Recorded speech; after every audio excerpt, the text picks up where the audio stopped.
Сумирање на завршените активности и планирање на новите. Невладините организации кои работат со хендикепирани лица и лица со посебни потреби еднаш годишно одржуваат собир на кој дискутираат за заедничките интереси.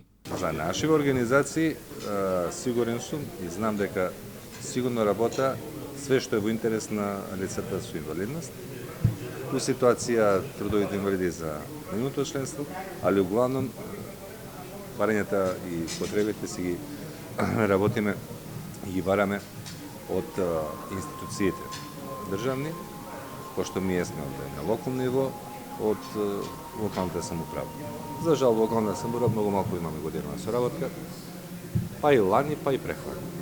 Од организациите велат дека действуваат и на локално и на национално ниво.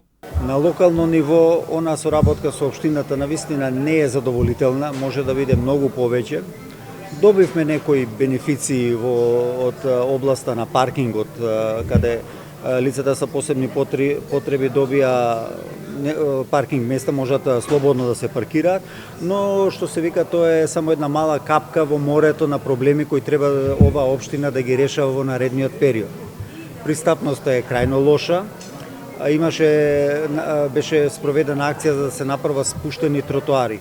Дел се направија, но пристапот до тие тротоари, до тие места каде што може да се премине улицата, не е доправен и пак тоа представува пречка за движење. Не само за лицата со посебни потреби. Мајка со количка, со бебе не може да помине. Што се однесува до проблемите на национално ниво, повеќе здруженија од Македонија, меѓу кои има и представници и од тетовските здруженија, покренавме иницијатива за промена на неколку законски решенија кои такви какви што се сега само го создаваат потешкоти на лицата со посебни потреби.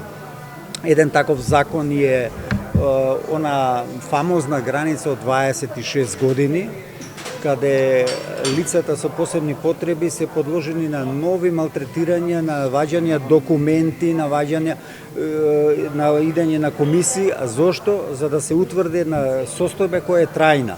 Од здруженијата истакнаа дека и во новата 2017 година ќе продолжат со активностите и вложувањето напори за лицата со хендикеп да ги добијат потребните права и придобивки.